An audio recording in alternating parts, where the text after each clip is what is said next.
但要是有好嘛，路为啥嘛？但要是有好嘛，路为啥嘛？你这啥时候可以嘛？我也出来呀，所以我三阶段，今空我搞到对三两的这步，这个偏偏别啦，哪个做别啦？今那是呀，结果是呀的，送你去，路为啥嘛？路为啥嘛？我偏，咱们那男人，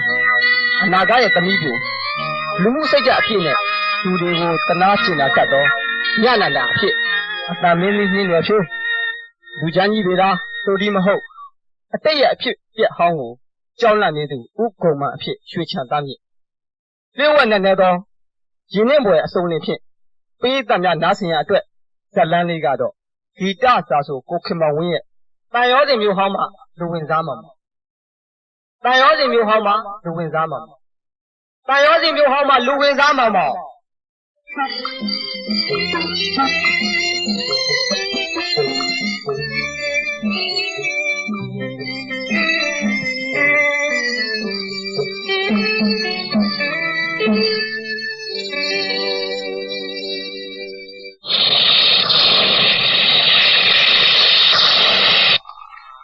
ဟဲ့ကောင်မမင်းခုဘာတတ်နိုင်နေလဲကွာဟမ်ဟောဒီမိအင်ရှင်တဲ့မင်းဒီနေ့ညခိုးပြေးကြဖို့ကြိုးစားနေတယ်ဘယ်တော့မှငါလက်ကမလွတ်နိုင်ဘူးဆိုတာမင်းယုံနေတာကွာဟေးအခုမင်းသိရတော့မယ်ဟဲ့ကောင်ဘုံမသိစံမမိုင်းမင်းအတိုင်းဝိုင်းနဲ့ငါ့ကိုနိုင်ကျစ်တတ်မှာငါမကြောက်ဘူးကွာတတ်တရှင်ငါ့ကိုကြည့်ကြည့်ပေးလေကွာမင်းနဲ့ငါတယောက်ချင်းရှင်တယ်ဒါပေမဲ့မိအင်ဂျင်ကိုတော့လက်ချားနေတယ်မမကိုမတတ်တာနဲ့မမဘာအပြင်းမရှိပါဘူး။ဘာပြောတယ်မိအင်ဂျင်မောင်မောင်ကိုမတတ်ပါဟုတ်လား။ချစ်ချင်းမြတ်တာရောက်စစ်ခင်းရလို့လူတပ်ပွဲချစ်ပါလားငါတရားနဲ့ငါ့ကိုရှင်းမှုပြီးချစ်ယူခဲ့တဲ့ငါအတွက်ဟောဒီလောကမှာမောင်မောင်ဆိုတဲ့လူတယောက်မရှိမှနဲ့ချစ်ငါရမှာဒီမှာမင်းရဲ့လူမဆန်တဲ့ဂုံမောင်ကိုတောင်းမှမင်းနဲ့မင်းအင်ဂျင်ကိုချစ်လို့သက်ဆောင်ရတာငါကျင်တတ်တယ်ငါကျင်တတ်တယ်အေးမင်းသေးရမယ်ဟောဒီတောင်ကပယံကခနောင်းမေမှာမင်းအလောင်းကိုမကြခင်မြင်ရမယ်ဟဲ့မတတ်နဲ့မတတ်နဲ့မမကိုမတတ်နဲ့ဟဲ့လို့ဒီအင်းရင်ကိုကျိုးထုတ်ပြီးနောက်ကိုဆုတ်လာငမောင်ကိုဒီဝေချုပ်ကြတယ်မမကိုတဲ့ငါ့ကိုတက်လာဟဲ့သိစံမင်းညိုမတရားမလို့ဟဲ့ကောင်ကမင်းပေတော့မှနောင်တမရအောင်ဟောဒီဓာတ်ဘဝချပြလိုက်ကြည့်တော့အာမ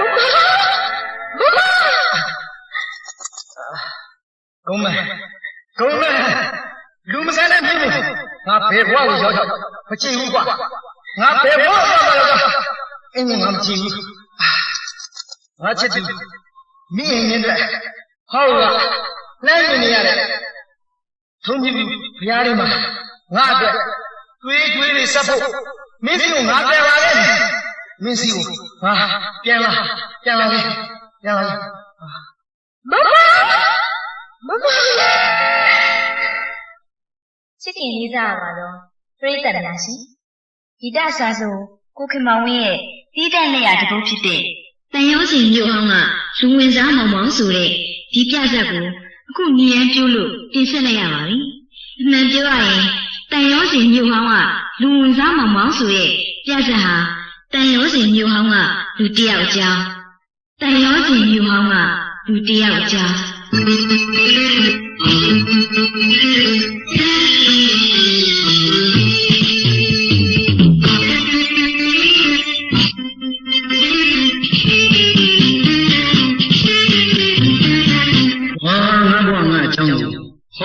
ကျွန်တော်မင်းတက်တည်ရှိပါလေကျွန်တော်မင်းငါအသက်သေးခဲ့ရတယ်မောင်မောင်ဆိုတဲ့ငါအသေးစိုးနေသေးခဲ့ရတယ်နှစ်ပေါင်း20ကြာခဲ့ပြီမင်းကိုချစ်ချင်ပြီလို့အသက်လူပဲရှုံးရတယ်ငါတထေးသားကငါကုံမလက်ချက်နဲ့အနှစ်20ကာလကဒီနေရာမှာအသက်စရိခဲ့ရတယ် ဟိုဝေးကထုံးပြူစီဒီလေးကလည်းငါဘဝအကြောင်းပြန်ပြောနေလို့ဒီထနောင်းမြင်ညီပန်ပြုညီအောက်ကငါအယိုးစုတွေကလည်းတက်တည်ရှိကုန်းမယ်ကုန်းမယ်အော်ကုန်းမယ်ကုန်းမယ်ငွေချင်းကုန်းချင်းနဲ့အကြံပတ်သက်ပြီးငါနဲ့ညီညီကိုခွဲခဲ့တယ်မင်းဟေးမင်းကိုဘဝဟောင်းကတန်လျာကျွေးဆက်ပြီးငါပြန်လာမောင်မောင်ပြန်လာပြီကွာမောင်မောင်ပြန်လာမင်းကတော့ဒီเจ้าကြီးမြစ်ပြောက်နေပြီပေါ့လေဟုတ်မှာပါလေလူကမျက်ရည်ကြီးနဲ့ကြားလို့ရထားတဲ့ဗလာပစ္စည်းတွေနဲ့ရွှေအင်းရောင်တထေးကြီးဥကုံမှန်ဘောကနေရွှေအင်းဆိုင်နဲ့ရှင်သခင်ကြီးဖြစ်နေငါချစ်သူမိအင်းကြီးကိုခြေတော်တင်ပြောပါနေဘဝဟောင်းကမောင်မောင်ဆိုတဲ့ငါအကြောင်းကိုမင်းမြစ်ပြောက်ရောက်ပြီကျွန်တော်မြင်ရောကရွတ်တွန်းတဲ့အကြောင်းတက်ကြပြမယ်ကွာကဲကွာဟောဒီအယိုးလူမောင်မောင်ဆိုတဲ့ငါအယိုးလူ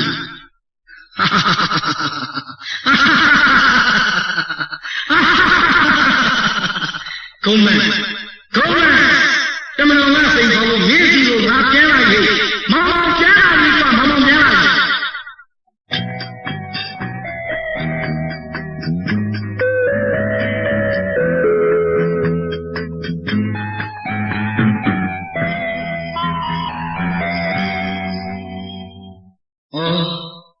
ရွှေအင်းရင်းဆိုင်တယ်လေဒီခဏပါလားဟမ်ဟုတ်ပါပါလေလောဘကဂုံမှန်အတွက်ရွှေဘုံမှာဆန်းရတာမဆန်းပါဘူးမဆန်းပါဘူးဟေးမောင်ရင်မင်းဘာကြောင့်ခွင့်မတောင်းပဲငါအိမ်ထဲမှာရောက်နေရတာလဲဂုံမှန်ဘာပြောလဲမင်းတက်မရိုင်းပါလားကွာဟမ်ငါလိုတက်ကြီးရွယ်ကြီးတူကိုမင်းလိုလူငယ်တယောက်ကခုလိုဆက်ဆံလိုက်တာဂါရဝတရားကင်းမဲ့လာရည်လားဩဂုံမှန်မင်းတောင်ဇာညောင်းနေပြီဟိုကွာဟုတ်မှာပါလေဘုရားတရားရဲ့အနိစ္စဒုက္ခအနတ္တဆိုတာဘလို့တော်မျိုးမှလွတ်နိုင်ကြတော့မဟုတ်တာပဲကွာဟမ်ဟဲ့မင်းငါ့ကိုထပ်ပြီးစော်ကားနေတာဟမ်မင်းမသိဘူးလေဒီလိုကလားဩဟုတ်သားပဲမင်းမပဲငါသတိရတော့တယ်ကွာဂုံမှန်မင်းငါ့ကိုပဲသိပါမယ်မင်းငါ့ကိုပဲမှတ်မိပါမယ်အေးလေဒီနေရာကိုအဖိတ်ခေါ်ပဲနဲ့ရောက်လာတဲ့ဘဝဟောင်းကဧည့်တဲ့တယောက်ဆိုတာမင်းယုံမမလားဘာကွာမင်းဘာလဲလာပြောနေမင်းစိတ်မကောင်းသေးရဲ့စိတ်မကောင်းလို့ရောက်လာတာပေါ့ဂုံမှန်ယာစိတ်မကောင်းလို့ရောက်လာတာပေါ့တန်လျာကြီးစပ်ဖို့မင်းစီငါရောက်လာခဲ့တာပဲကွာမင်းငါ့ရဲ့ထွက်တော့ခုထွက်တော့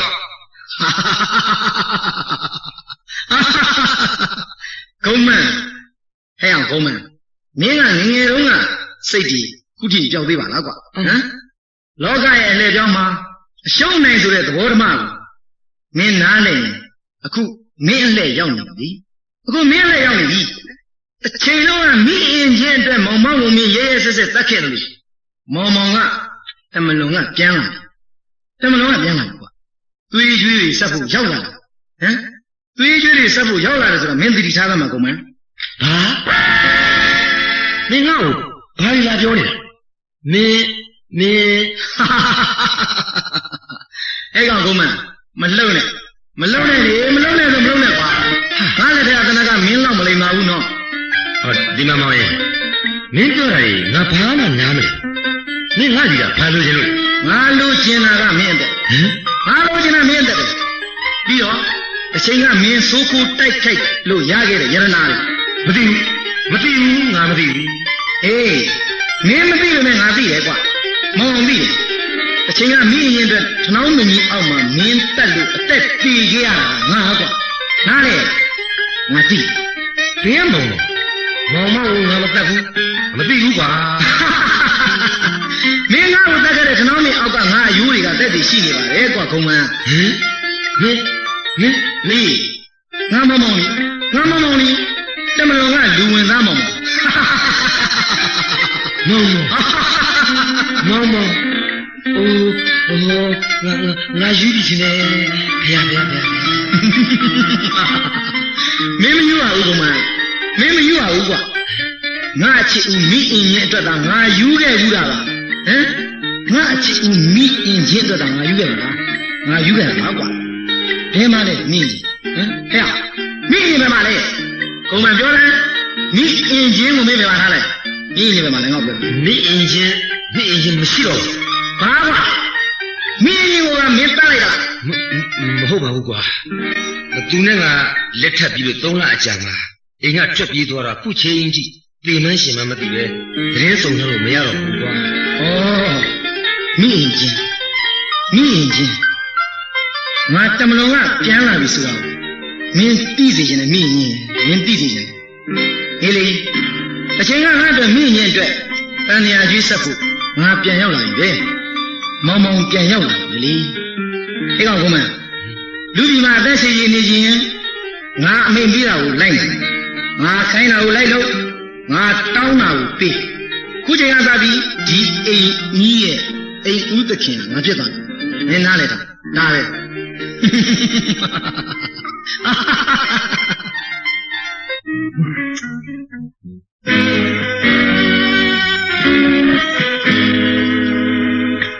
မောင်စိုးဈေးဝယ်တာကြာလာကြီးလားကွာမင်းကတစ်သေးလုံးနဲ့ကိုအောင်ဝယ်နေတာ ငါ့ကိုစိတ်မဆိုးရနဲ့တကယ်ချင်းဟာဒီနေ့ရွှေအင်ချင်းဆိုင်ရဲ့ပြောင်းလဲမှုတွေထူးခြားမှုတွေကြောင့်အားလုံးတော့ကိစ္စအဝါဝါဟာအစီအစဉ်နဲ့ကုန်ပြောင်းနေရတယ်လေကွာ အေးဟုတ်တယ်မင်းပြောမှပဲငါလည်းသတိရတယ်ရွှေညစ်ဆန်အိမ်ကိုရောက်နေတဲ့မောင်မောင်ဆိုတဲ့လူကတို့ဆရာကြီးဦးကုံမန်ပေါ်မှာတဲလေဩဇာညောင်းလာကြီးသားကွာဒီမောင်မောင်ဆိုတဲ့အကောင်ရောက်လာပြီးမှငါဆိုတဲ့စဖို့မူကြီးကလည်းနေ့စဉ်ဟင်းလျာဆိုရင်ခါတိုင်းနဲ့နှစ်ဆတိုးပြီးချက်နေတာတခါမှနွားတို့မကြိုက်ဘူးမတောက်ပါဘူးဆိုတဲ့တို့ရွှေညစ်ဆန်အိမ်မှာတနေ့နွားတို့ရှာဝယ်ရတဲ့ကိစ္စမလွယ်ပါလားကွာတော်တော်စည်းစိမ်ရှိတယ်မောင်မောင်ပဲတော်တော်စည်းစိမ်ရှိတယ် တိတ်လည်းညင်းနေပါနဲ့မောင်ရငါညင်းဖို့လည်းချမ်းပါဘူးတနေ့ဒီမောင်ကိစ္စနဲ့ပဲသွားလိုက်လာလိုက်ရတဲ့ကားဟာလေကားတော်စကားပြောတတ်လာရင်တို့ကိုချိန်ဆဲမှာပဲကွာအေးဟုတ်တယ်ကွာဟမ်ဆရာကြီးဥက္ကုမန်းလည်းဘာမှမပြောဘူးကွာဒီလိုဧည့်သည်မျိုးတလားလောက်တာနေတော့တို့နှစ်ယောက်တော့ဂျုံနဲ့ပေတော့ကြမှာမဟုတ်ဘူးကဲဆရာကြီးလေးလည်းပန်းအချိန်ရှိသေး၍လေးရွှေအင်းကြီးစံအိမ်ရဲ့အမှုတော်ကိုထမ်းဖို့အမြန်လေးယွန်းကြရအောင်ကွာ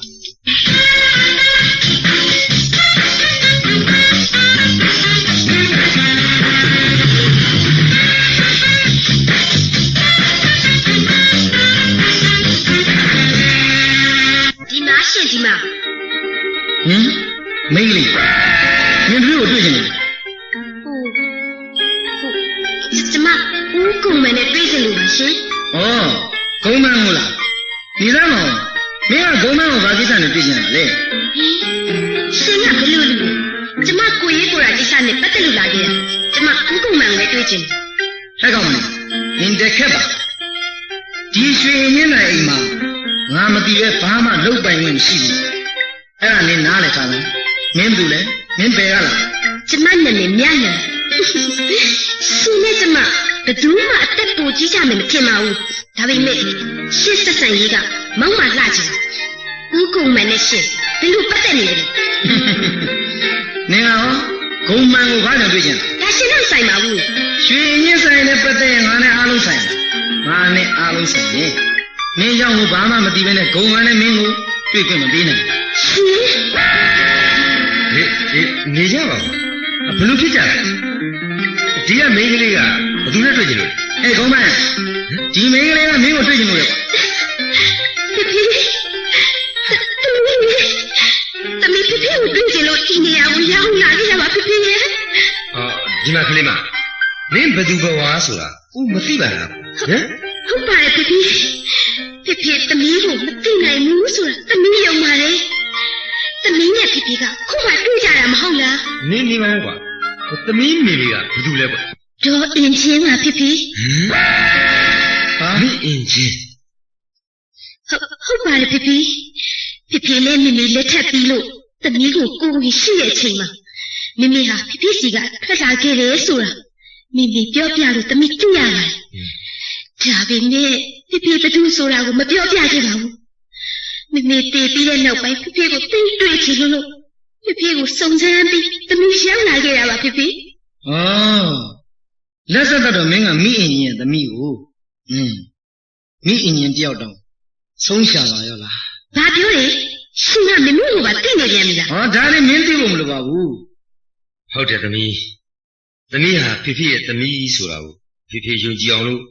မိအင်ချင်းနဲ့ပတ်သက်တဲ့အထောက်အထားတွေဖေဖေသိချင် ဟုတ်ကဲ့ဖေဖေဟောဒီမှာဖေဖေနဲ့မေမေတွဲရိုက်ထားတဲ့ဓာတ်ကိုပြီးတော့မေမေကိုအမြတ်တနိုးပေးခဲ့တဲ့မင်္ဂလာဦးလက်စွပ် သမီးဖေဖေသမီးဟာမိအင်ချင်းနေငါ့ကိုတန်ရုံးစင်မရှိလို့ပြစ်ထားခဲ့ပြီမဲ့သမီးလေးကငါ့ကြီးကိုပြန်ရောက်လာပြီလေ စိတ်မကောင်းကြတွေပြောနေစမ်းပါလေကုံမန်မင်းအင်းနဲ့ပတ်သက်လာရင်မင်းတဲ့ငါမှပို့ပြီးတော့ခံစားနေရတယ်ကွာနော်မင်းခံစားချက်တဲ့ငါခံစားချက်ကပိုလိမ့်မယ်ဆိုတော့နားလည်ထားသမှာ ဟုတ်ပါတယ်ကွာငါနောက်မပြောတော့ပါဘူးကွာ ဖေဖေသူက လာသမီးအိမ်ထဲကိုသွားကြစို့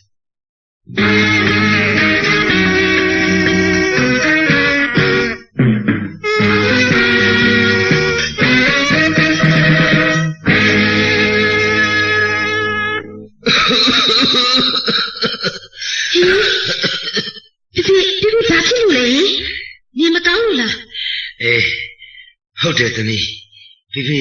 သိနေကြမ်းပါဘူးကွာ အော်ဖေဖေရဲ့အသက်ကကြီးလာတော့ကျမ်းမာရေးလည်းဘူးဆိုင်ဦးမှာပေါ့ သမီးဘာမှမသိချင်ဘူးနော်ဖေဖေကသမီးအတွက်တန်ရုံးစင်ကြီးခဲ့ပြီမဲ့ဖေဖေဘဝကမကောင်းခဲ့ပါဘူးကွယ် ဖေဖေဘာပြောနေတာလဲဖေဖေမှာသမီးကလွင်ဘာတန်ရောစီအနောက်ဖွဲ့တွေရှိနေလို့လဲ မဟုတ်ဘူးသမီးမဟုတ်ဘူးဖေဖေမှာအသေးမဖြောက်နိုင်တဲ့အကြောင်းတွေရှိနေတယ်သမီး ဘာလဲဖေဖေဟောဒီရွှေအင်းကြီးဆန်အင်းကြီးရဲ့ဖေဖေရေရနာပစ္စည်းတွေကိုစိတ်မချလို့လား ဟုတ်တယ်သမီးဟုတ်တယ်လားသမီးငါသမီးရဲ့ရွှေအင်းရဲ့ဇန်အင်းရဲ့ဖေဖေရတနာပစ္စည်းတွေရဲ့ဟာဖေဖေအတွက်စိတ်မချနိုင်စရာအကြောင်းတွေပဲပေါ့ကွာ သမီးကတော့လေဖေဖေကိုချစ်တာကလွယ်ရင်ဘာမှမမဲ့မို့အော်ဒါနဲ့ဖေဖေရေရနာပစ္စည်းတွေဘယ်မှာထားလို့ဘလောက်တောင်များနေလို့လဲ အေးသမီးကမမဲ့မောဘူးဆိုရင်လည်းဖေဖေမှာတာဝန်ရှိပါတယ် ဟုတ်တာပေါ့ကုံမန်ရဲ့သိဟုတ်တာပေါ့မင်းမတာဝန်ရှိတာပေါ့ ရှိဘာလို့သူများအတွေ့အကြုံကိုဝေစွတ်ဖက်ရတာလဲ ဒီအရင်မှငါမသိပဲဘာမှပြောဆိုလုပ်ပိုင်ခွင့်မရှိဘူးဆိုတာမင်းမေ့နေပြီနဲ့ အော်ဒါကိုကျမနားမလဲဘူးကျမတို့သားဖကိုရေးကိုယ်တာကိစ္စရှိရင်တိုင်နေရမှာပဲ မိအင်ချင်းမိအင်ချင်းတမီးကလာကြီးပါလားဟဲ့ဒီမှာမြတ်နန္ဒာမင်းမေဂုံမန်တောင်ငါစကားကိုနားထောင်ပြီးငါပြောတာတွေတသွေးမတိန်လိုက်လာဆောင်ရွက်နေရသေးတာပဲမင်းလည်းငါအမိန့်ကိုနာခံရမယ်မင်းငါအမိန့်ကိုနာခံရမယ် ရှင်လည်းကျမဘာမှမဆိုင်ဘူးရှင်အမိန်ကိုလည်းကျမမလိုက်နာနိုင်ဘူးဖေဖေကရှင်ကိုဘာကြောင့်ကြောက်နေရတာလဲဒါကိုကျမသိမခံနိုင်ဘူး အိုးသမီးသူ့ကိုဒီလိုမပြောနဲ့လေသိခါမှာကွာငါသမီးကြီးကဘာမှနားမလဲရှာပါဘူးကွာ အေးဘာမှမသိတဲ့မင်းသမီးကိုငါခွန်းလို့ပါနော်ငါခွန်းလို့ပါမင်းနာပြောဆိုနေတိုင်းဆင်ញင်မှုလိုတယ်နောက်ကုန်မှာ အေးပါကွာ ကဲငါသွားမယ်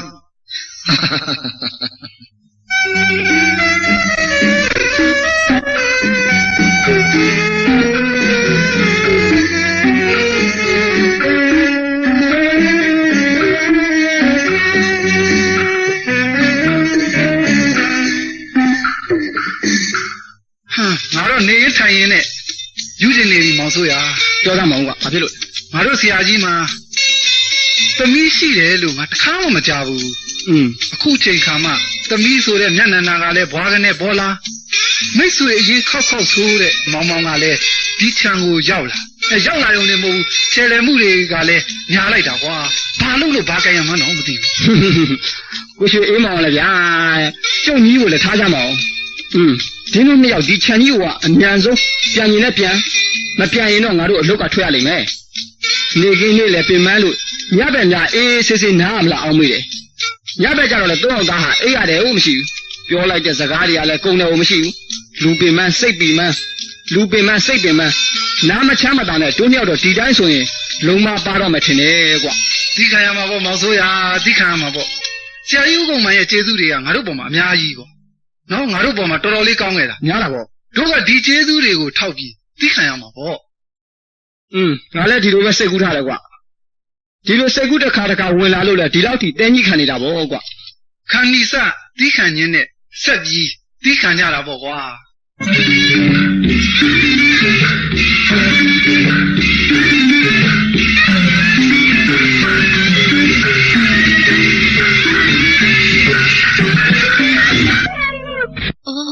မမသူကသူရွှေအင်းရေးဆန်းအရဲ့အရှင်သခင်နဲ့ပြီးတော့ပြပြအပေါ်ကိုလေမောင်မစော်ကားလို့လားလွန်ပါရောပြပြကလည်းသူ့ကိုဘာလို့လောက်ဆက်နေရလဲရွှေအင်းရေးဆန်းအရဲ့ရှုပ်တော်ကမသေးလာပါလားမုံတိုင်းတိုင်းတဲ့အကြီးလေးလေးလေးနဲ့ပြင်းနေတယ်အချိန်ကြာရရွှေအင်းရေးဆန်းအရဲ့ရစ်စမှုတစ်ခုတော့ဖြစ်နေဆိုတာသိရှားနေတယ်ပြပြအတွက်ဘယ်လိုကူညီရပါလဲပြီးတော့ပြပြနဲ့မောင်တို့ရဲ့ရှုပ်ဝဲတဲ့ပြဿနာအမှားနဲ့အတိမ်နဲ့အတိရခက်တယ်မောင်ရဲ့ရန်စနက်ကလည်းတနေ့တခြားကြီးလာတော့အမှန်အေးလေဒါကငါဘယ်လိုလုပ်ရမလဲဘာလုပ်ရမှာလဲညနာမမညနာတယောက်တည်းပန်းညံနဲ့လာပြီးဘာတွေစဉ်းစားနေတာလဲဟမ်ဒီမှာကိုမမဒီအင်ကြီးမှာကျမအတွက်ဒီလောက်ကလေးမှလွတ်လပ်ခွင့်မရှိတော့ဘူးလားဟမ်ဒီလိုလည်းမဟုတ်ပါဘူးညနာဒီမြို့ရောက်လာပြီးတော့စိတ်ဆင်းရဲနေရတာကိုလည်းကြုံမကြည့်ရပါဘူးရှင့်အပြောနဲ့ရှင့်လို့ရကဘာမှမညီပါလားကိုမမတကယ်တော့ဒီအင်ကြီးကလူတွေကရှင့်ကြောင့်အားလုံးစိတ်ဆင်းရဲနေကြရတယ်မဟုတ်လားငါသိဟုတ်တာပေါ့ညနာသိဟုတ်တာပေါ့ဒါပေမဲ့ညနာကိုတော့စိတ်မဆင်းရဲစေချင်တာအမှန်ပဲမင်းလိုချစ်စရာအမှန်ကောင်းတဲ့မိန်းမလားလေးတယောက်ဒီအကြီးရဲ့ရှုပ်ထွေးထဲမှာမပါစီခြင်းဘူးနော်မျက်နှာရှင့်မကျင်နာရတဲ့အသိနှလုံးရှိရဆိုရင်ဒီအကြီးကထွက်သွားပါလားယင်ဒါကတော့မဖြစ်နိုင်တဲ့ကိစ္စပဲဒီလိုတော့ဖြစ်နိုင်သေးပါဘူးမျက်နှာနော်လေမျက်နှာမနေမိမဲ့အချိန်ကြရင်ကျုပ်ကပြန်ရမယ်ပါနော်နှင်းကြမလို့ပါဘူးကျုပ်ကပြန်ရမယ်သူတယောက်ပါအဲ့ဒီခါမျိုးမှာကျုပ်ဘဝကိုမျက်နှာနားလဲလာရင်ကျုပ်ကျင်တတ်ပါပြီကဲကျုပ်သွားလိုက်ပါ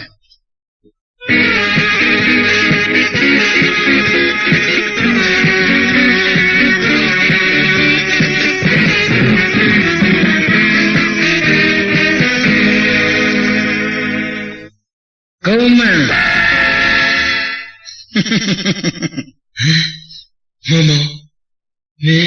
မင်းညအချိန်မတော်ကြီးငါခန်းထဲကိုဘာကြောင့်ရောက်လာပြန်တယ်လဲကွာလာရမယ်ကုန်းမန်းလာရမယ်ခုချိန်မှာငါစိတ်တွေလှုပ်ရှားနေတယ်ကုန်းမန်းပြီးတော့ငါလက်ကလည်းတိတ်ပြီးတော့သွေးဆာငါလက်ဒီအရန်သွေးဆာနေတယ်ဟိုဟောင်းကအကြောင်းတွေတွေးမိတိုင်းမင်းကငါတတ်ချင်တဲ့စိတ်တွေဘာမှပေါ်နေတယ်ဟုတ်ငါမတတ်ပါနဲ့မောင်မောင်ရဲ့မင်းကတောင်းနေပါလေကွာမင်းတရားမှသိကြောက်နေဟမ်တရားမှသိကြောက်နေသလားဘယ်မှာလဲယရနာတွေပစ္စည်းတွေငါ့ကိုပေးငါ့ကိုပေးမင်းထင်တယ်လို့ပေးတယ်ငါ့ကိုပေးတယ်ငါမှမရှိပါဘူးကွာမရှိပါဘူးမင်းလိမ့်မင်းငါ့ကိုညားနေတာမင်းငါ့ကိုလိမ့်နေပါလေမင်းသမီးရောက်လာတော့ဒီရနာတွေကိုအမွေပေးဖို့မင်းကရွေလိုက်ပြီဆိုပါတော့ဟုတ်လားမင်းကမလင်ရဲပါဘူးမောင်မောင်ရဲ့သမီးလေးကဘာမှသိတာမဟုတ်ပါဘူးကုန်းမန်းဓမြသခိုးလူဆိုးလုပ်ခဲ့တဲ့မင်းအကျင့်ဆိုးတွေခုချိန်ချင်းပြောက်သေးပါလားကွာဟမ်မင်းအကျင့်ဆိုးတွေကိုဖြောက်ဖို့သတိမရသေးပါလားတစ်ချိန်ကမင်းငါ့ကိုတတ်ခဲ့တဲ့အကြောင်းမင်းကောင်းကောင်းကြီးမှတ်မိပါလေမှတ်မိပါလားနော်လူသားမှုပဲကွာဘယ်မှမနေရမှာမင်းကငါအခုချိန်မှာဆက်တိုင်ကျင်နိုင်တယ်မင်းကကျိုးကွင်းလည်းပဲစုပ်ပြလိုက်ရသေးတယ်ဒါပေမဲ့မင်းတို့လူယုံမှာငါလက်နဲ့ရဲရဲဆက်ဆက်ကြီးတတ်ချင်လို့ငါပြန်လာငါရဲ့ကိုယ်တိုင်ကိုချက်တတ်မယ်ကျင့်နဲ့မဲ့ကိစ္စမှာငါလာခဲ့ပြီးတော့ဒီအကြောင်းတွေကိုမင်းသမီးကိုပြောပြလိုက်ရင်မင်းသမီးဘယ်လိုခံစားရမလဲဆိုတော့မင်းနားလေဟမ်မင်းကတောင်းမှပါလေကွာ တဲ့ရွယ်လည်းကြီးရငါသမီးလေးကိုလည်းဒီကြောင်မပြောပါနဲ့ကွာမင်းတရားမှသိကြောင်နေသလားကုန်မန်းအေးကွာအပြစ်မဲ့မင်းသမီးလေးဟာညနေတာတနာကြဟုတ်ကမနာတနာကြကောင်းပါပြီးတော့ငါလိုချင်တဲ့ယရနာတွေငါလက်ထဲမရောက်သမျှမင်းကငါရက်ဆက်ဖို့ဝင်မနေဘူးကွာနော်သမီးဘာကြောင့်ဖေဖေစီလာရလဲသမီးရဲ့သမီးမအိမ်နိုင်လို့ထားလာတာပါဖေဖေတို့ကရောဘာဖြစ်နေကြတာလဲအော်မြတ်နန္ဒာရေကျုပ်တို့လူကြီးတွေတိုင်ပင်ဆွေးနွေးနေကြတာပေါ့ဟုတ်ကဲ့ကျမအတွက်နှောက်ရှက်ဖြစ်သွားမယ်ဆိုကျမကိုခွင့်လွှတ်ပါဖေကလေကျမရေမကောင်းသေးဘူးမဟုတ်လားဒါကြောင့်ကျမလာခဲ့တာပါဒါပေါ့လေဒါပေါ့မင်းတွေအတွက်မင်းသိစိုးရင်မှာပေါ့ဒါပေမဲ့ခုမှန်ကဘယ်တော့မှကြမ်းမလာမဲ့လူစားမဟုတ်ဘူးကွာနော်အေးငါလည်းအိတ်တော့ငါအိတ်တော့ငါခွင့်ပြကြအောင်နော်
စူလာကြီးကဘာတွေလဲမသိဘူးအေးဟုတ်တယ်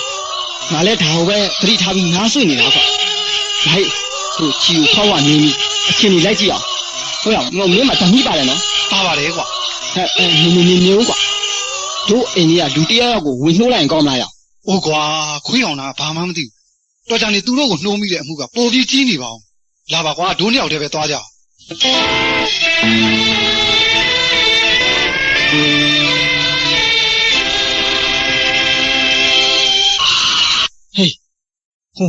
ဟိုမှာလူရိတ်လို့တွေ့ရတယ်ကွာဒီဘယ်နားမှာလဲငါတော့မတွေ့ပါဘူးကွာမင်းကွာဟိုတမဘင်းကြီးအောင်ပါလေကွာဟေးဟုတ်တယ်ကွာဟုတ်တယ်ဟေးအသာလေးညီနေအောင်လူရိတ်ကဒိုးဘက်ကိုလာနေတာကွာဒီနားရောက်မှအတင်းဝင်ပြီးတို့နှစ်ယောက်ဝင်လုံးရတာပေါ့မလွတ်စင်နဲ့တော့ရောက်အေးဟေးအောင်အပိုင်မို့အေးအပိုင်ဟောဟေးအောင်တဖြည်းဖြည်းနဲ့နီးလာပြီသတိကြီးတော့ရောက်သတိကဲကွာဟာဟေးပြန်ဆော်လေပြန်ဆော်လေသတိထားတော့ရမောင်စိုးပြေးပြီဟာဟုတ်တယ်ဒီကွာနှစ်ယောက်နဲ့တယောက်မလို့ခံလိုက်ရတယ်နားတော့ကွာအေးကွာဟုတ်ပါရဲ့ဒီကိစ္စကိုမနဲ့ကြရင်ဆရာကြီးဥကုံမန်ကိုအကုန်လုံးတိုင်ပြောရမယ်ကွာတို့ရဲ့ဒီရွှေအင်းချင်းဆန်အိမ်ခြံထဲကိုတက်နဲ့တကူလူကတ်တာဒါပထမဆုံးချိန်ပဲအေးကွာ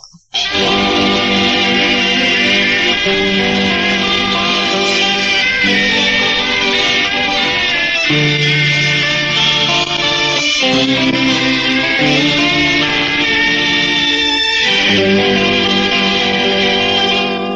က်တယ်ကွာညကကိစ္စကိုဆရာကြီးဥကုံမှန်သွားပြောတာလုံးဝစိတ်ဝင်စားမှုမရှိဘူးအေးကွာဟုတ်တယ်ဆရာကြီးဥကုံမှန်ဟာတစုံတစ်ခုကိုကြောက်ရွံ့နေတဲ့ပုံရတယ်ကွာသိချုပ်ပါလေကွာရွှေညစ်ဆိုင်ကြီးဟာပြောင်းလဲမှုတွေလှုပ်ရှားမှုတွေကတော့တော့စိတ်မကောင်းကြပါပဲကွာ ညကကိစ္စကိုလေအဲ့တဲ့တော်ကြီးကိုမောင်မောင်ကလည်းဒုနှစ်ယောက်ပေါ်မှာတန်တရားမျက်လုံးနေနဲ့ကြည့်နေတယ်ကွာဆရာကြီးဦးကုန်းမန်ရဲ့တမီးကလည်းမခန့်လေးစားနဲ့ဒုနှစ်ယောက်ကိုအယူကြီးဖြစ်သွားတာ ဘာပဲဖြစ်ဖြစ်ပေါ့ကွာမင်းနဲ့ငါတို့ရဲ့ကျေးဇူးရှင်ဆရာကြီးဥက္ကုမ္မာရှိနေသရွေ့တို့နှစ်ယောက်ကရွှေအင်ကြီးဆိုင်ကြီးမှာရှိဖို့လိုတယ်နော်ဆရာကြီးရဲ့တစ္ဆာတရားကျေးဇူးတရားတွေကိုတို့အသက်နဲ့လဲသိမ့်လဲရမယ်ကွာ တော်တော်ကြာသူတမီးကအိုးကမပူစလောင်းကပူလို့ပြောနေပါဦးမယ် ဟိုကွာသူ့သမီးသာပြောပါတယ်မနေ့တနေ့ကမပေါ်လာတဲ့အရှုပ်တော်ပုံတွေပါအေးလေဘာပဲဖြစ်ဖြစ်ပေါ့ကွာဆရာကြီးအပေါ်မှာတော့တစ္ဆာရှိရှိတာဝန်သိသိဝတ္တရားချီဖို့တော့လိုတယ်အေးချမ်းလာတဲ့အင်ဂျင်ဆိုင်ကြီးကလည်းကိုရွှေဧည့်သည်မောင်မောင်နဲ့ရွှေအင်ဂျင်ဆိုင်ရဲ့သမီးတော်လေးမြတ်နန္ဒာဟမ်သူတို့နှစ်ယောက်ကကောင်းသောလာခြင်းနဲ့အကောင်းဆုံးဖြစ်ပါစေလို့ပဲဆုတောင်းရမှာပဲဟဲ့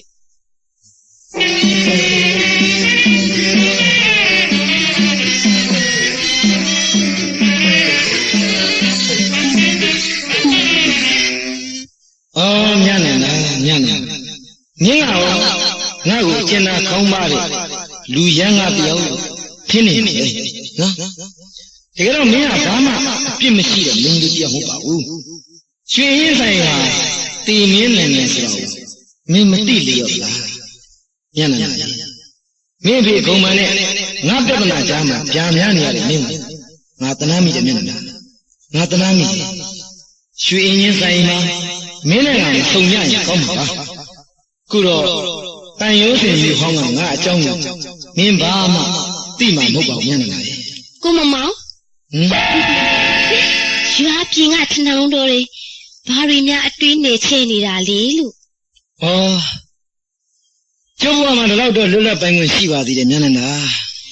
ရှင်ကိုကြီးကိုရာကိစ္စမှာကျမဝင်ပြီးနှောက်ဆက်မိနေလို့လားဟင်ကျမကိုခွင့်လွတ်ပါကိုမမောင်ရဲ့ ။ညနေနာကိုကျုပ်စကြတာခွင့်လွှတ်ထားပြီးသားပါ။ဒါပေမဲ့ကျုပ်ဘဝကျုပ်ကြောင်းကမကောင်းခဲ့ပါဘူးညနေနာ ဘယ်လိုကိုမမောင်ရှင်ကျမဘယ်လိုနားလေရမလဲတကယ်တော့ရှင်ဟာရွှေအင်းရင်းဆန်အိမ်နဲ့ပတ်သက်လာရင်ကြားရတဲ့ကောင်ရစ်ဆက်ကြမ်းကြုတ်တော့အခုလိုအချိန်မျိုးမှာတွေ့ပြန်လို့လေရုံးတငယ်အသေးနဲ့လူရန်တိမ်မွေးနေတော့ကျမနားမလည်နိုင်တော့ကိုမမောင်ကြီး ။မင်းနာမလဲတာမဆမ်းပါဘူးလေ။မင်းနာမလဲမဆမ်းပါဘူး။ဟုတ်တယ်။ကျုပ်ကညနေနာနားမလဲနိုင်ဘူး။ကျုပ်ကကျုပ်လည်းကျုပ်နားမလဲဘူး။ကျုပ်ယူများယူနေကြမျက်နှာလား လူတွေအားလုံးယူနေကြတာပဲပေါ့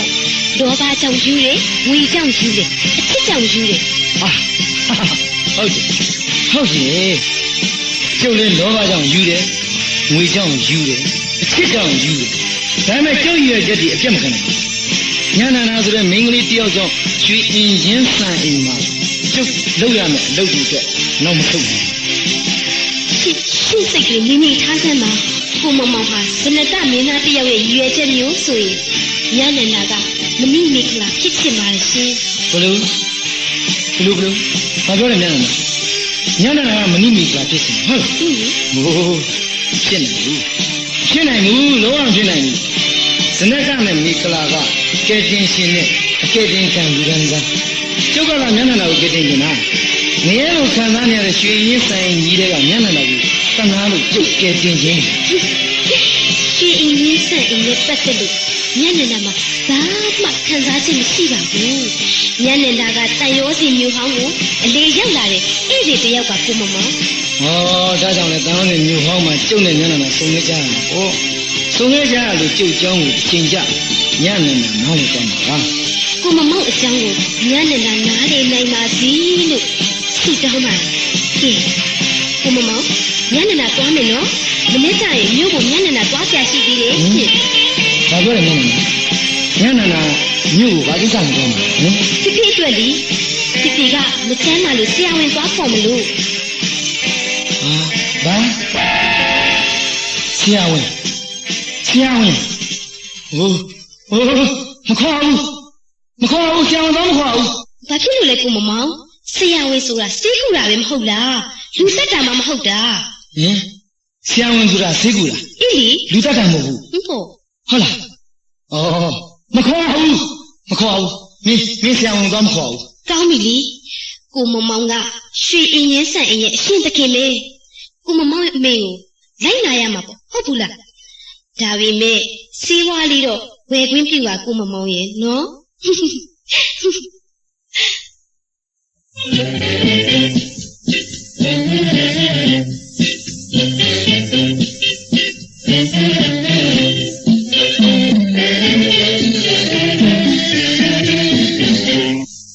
ဘာပြောလဲအိမ်မောင်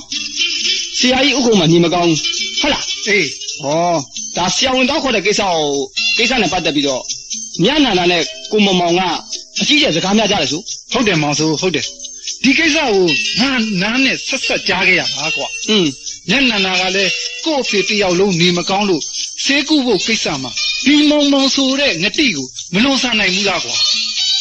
မလွန်ဆန်နိုင်လို့ရွှေအင်းချင်းဆိုင်ကိုဒီနေ့အထိဆရာဝန်မလာသေးတာပေါ့ကွာရွှေအင်းချင်းဆိုင်မှာလဲတနေ့တနေ့ပို့ပြီးတော့ရှုပ်ထွေးနေပါလားငါအနေနဲ့ကတော့ကွာဆရာကြီးဥက္ကုံမန်ကဆရာဝန်ခေါ်ခိုင်းရင်တော့မောင်မောင်ရဲ့အတားအဆီးကိုလွန်ဆန်ပြီးဆရာကြီးကျမ်းမာရေးအတွက်ငါအသက်နဲ့လဲပြီးဆောင်ရွက်ရလိမ့်မယ်ဟိငါလည်းဒီလိုပဲစိတ်ကူးထားပါတယ်ကွာခက်တာကဆရာကြီးကွာဆရာကြီးဥက္ကုံမန်ကစိုးရင်ကြောင်းကြစိတ်တွေလွန်ခဲ့ပြီအရာရာကိုလက်မြောက်ရှုံးပေးထားတော့ငါတို့အနေနဲ့ကအိုးကမပူစလောင်းကပူဆိုတာမျိုးဖြစ်နေဘူးလားကွာအေးကွာရွှေညစ်ဆိုင်ရဲ့အရှုပ်တော်ပုံနဲ့ပြောင်းလဲမှုတွေအားလုံးဟာမကြခင်အချိန်တွင်းမှာပဲအားလုံးအဆင်ပြေပြောင်းလဲနိုင်ပါစေလို့ဆုတောင်းလိုက်ပါတယ်ကွာအေးကွာ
ကြောက်တယ်ငါကြောက်တယ်ဒီနေရာကိုဘာလို့မလို့ခေါ်လာလဲမောင်မောင်ရဲ့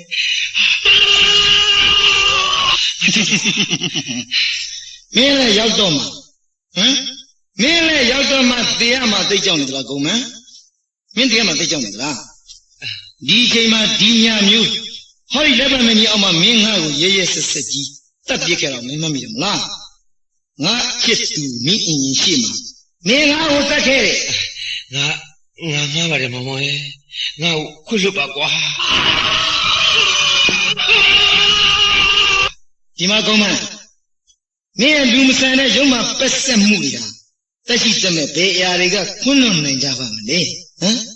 သူခွန်းလွန်နိုင်လဲဟောဒီလက်မင်းကြီးအောက်ညီကြီးတဲ့ကအယိုးတွေကထတုံနေပြီယိုးတွေထတုံနေပြီအဲ့ဒီယိုးတွေကိုမင်းကိုယ်တိုင်ဒူဆန်ခုဒူဆန်ကြောက်တယ်ငါမတူးရစေနဲ့မောင်မောင်မတူးရစေနဲ့ကွာငါကြောက်လို့ပါကွာဘာရမလဲကုံမရဲ့ငါလက်ထက်ကတနက်ကြည့်ဘူးကမင်းအုံနောက်ထက်ကိုဖောက်သွားလိမ့်မယ်နော်ငါစိတ်တွေငါမထိနိုင်တော့ဘူးငါစိတ်တွေငါမထိနိုင်တော့ဘူးမတတ်ပါနဲ့ကွာဒီခိုင်ကငါလုပ်ပါမှာကွာအေးဒီလိုမှပေါ့ရောပေါက်တူစမ်းနည်းနည်းပေါက်စမ်းလားပေါက်တူနဲ့နည်းနည်းပေါက်စမ်းအေးတူပါမယ်ကွာတူပါမယ်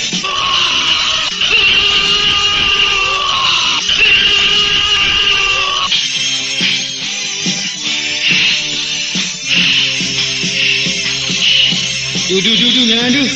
အကြခင်မင်းငါအယိုးတွေကိုပြရတော့မယ်တူစမ်းကွာကြားရကွာတူစမ်းတွေ့ပြီ ယိုးတွေဒါငါယိုးတွေကွာဒါငါယိုးတွေ အယိုးတွေကြောက်တယ်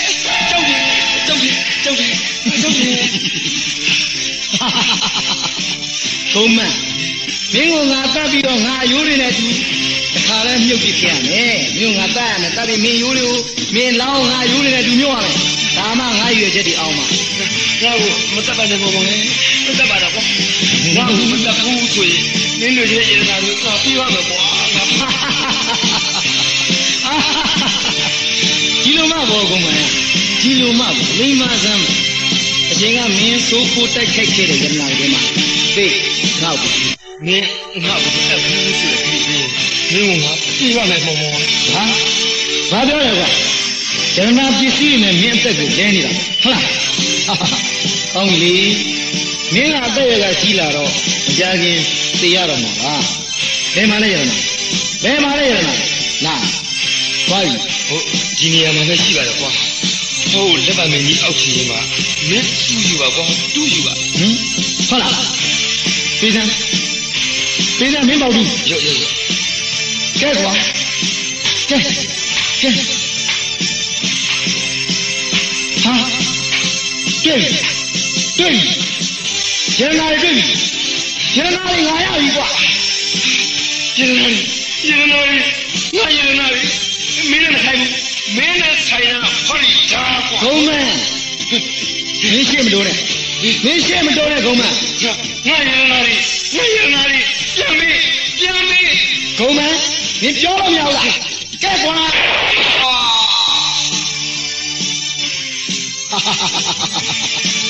ကြာပြီရနာလေးငါပိုင်ပြီ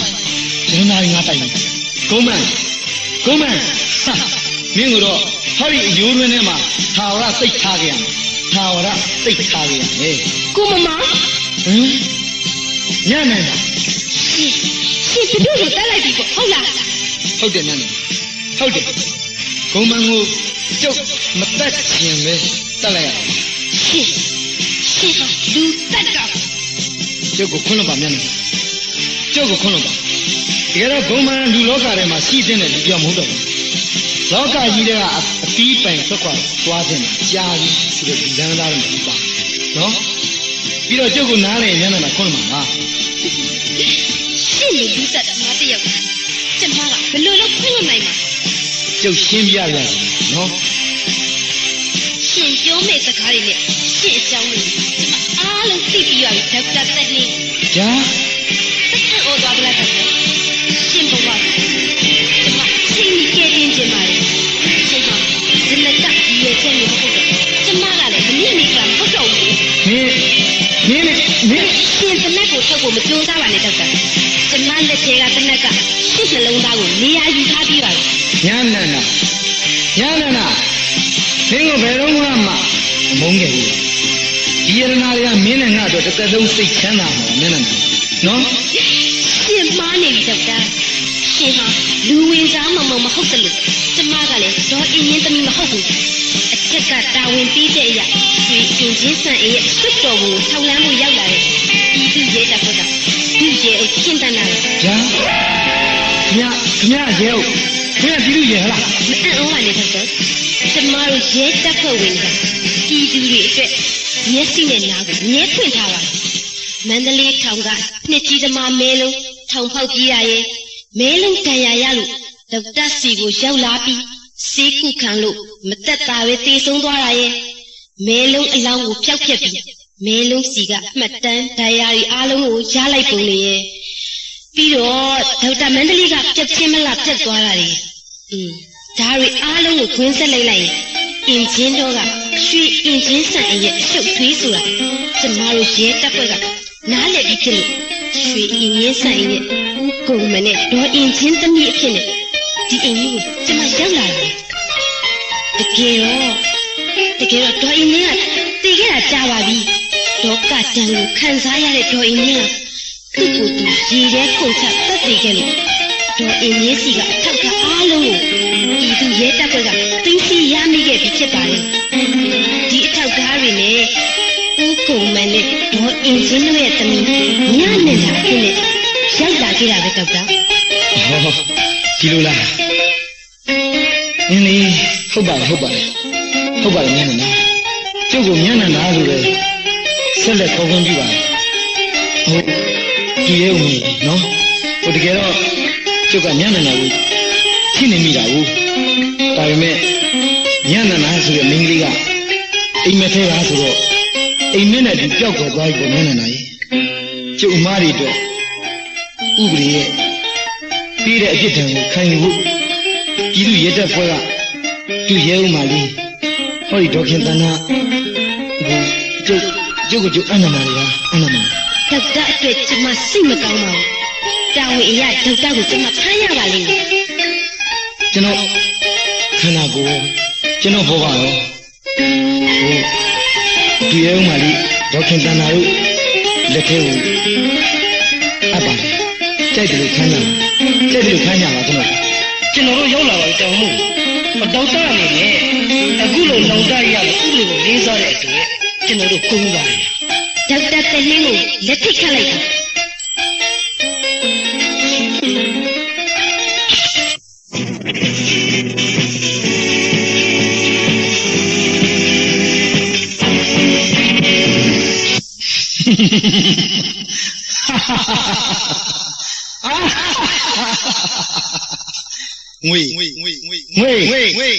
ငွေကြောင့်လူတွေလောဘတက်ပြီးယူနေကြငွေကြောင့်လူတွေလောဘတက်ပြီးယူနေကြတယ်လူသားနဲ့ငွေတန်လျာမခွဲခြားနိုင်ဘူးဗုဒ္ဓဟောကြားခဲ့တဲ့ဒုက္ခပြရတယ်ရင်ဆိုင်ရမယ်ဟုတ်တယ်ရင်ဆိုင်ရမယ်ဒုက္ခချမ်းသာခြင်းတရားရှိပေးမှာချမ်းသာတယ်ဆိုတာဒီမှာလေငွေကရောလောကရဲ့ခံပြီးရှင်ပြောရမှာငွေကဟောလောကကြီးရဲ့ဖန်တီးရှင်လားလို့သမုဒိသစ္စာနဲ့မှာငွေဆိုတဲ့အနှစ်လာကြောင့်မေတ္တာကြီးတွေ့ခဲ့ကြတယ်သမုဒိသစ္စာနဲ့မှာငွေဆိုတဲ့အနှစ်ပလာကြောင့်မေတ္တာကြီးတွေ့ခဲ့ကြတယ်မလားလူချင်းထားရတဲ့သစ္စာဘယ်မှာလဲသစ္စာဘယ်မှာလဲမှန်တရားဘယ်မှာလဲသစ္စာပြောကြသမှာအမှန်ပြောရင်တန်ရောစဉ်အမြင်တမ်းလို့သမုဒိယရဲ့နေမှာနုတ္တိယလေးတွေအကြောင်းလူဘဝမှာဒုက္ခဆင်းရဲခြင်းဆိုတာကြုံတွေ့ကြယူကြရတယ်ယူကြရမူကြရလူတွေအားလုံးယူနေကြတယ်လူတွေအားလုံးယူအောင်ရပြီကျုပ်လည်းယူပြီခင်ဗျားတို့လည်းယူပြီအကုန်ယူရကြည့်ပဲ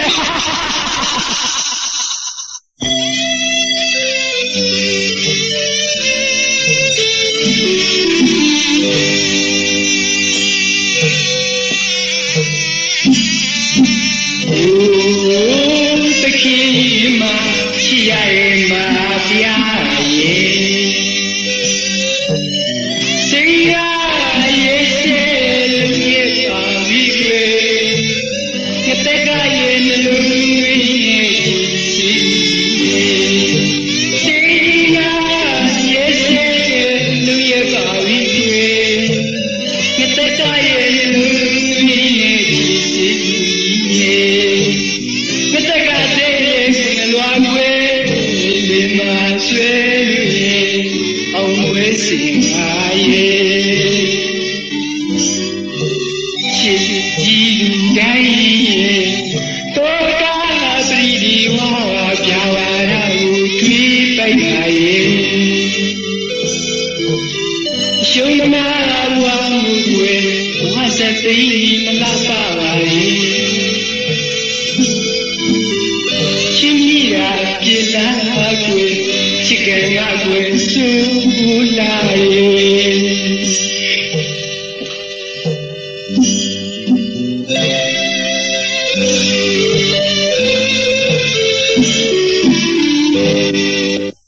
နေစဉ်မြောင်အမှုပညာထုတ်လုပ်ရေးမှာ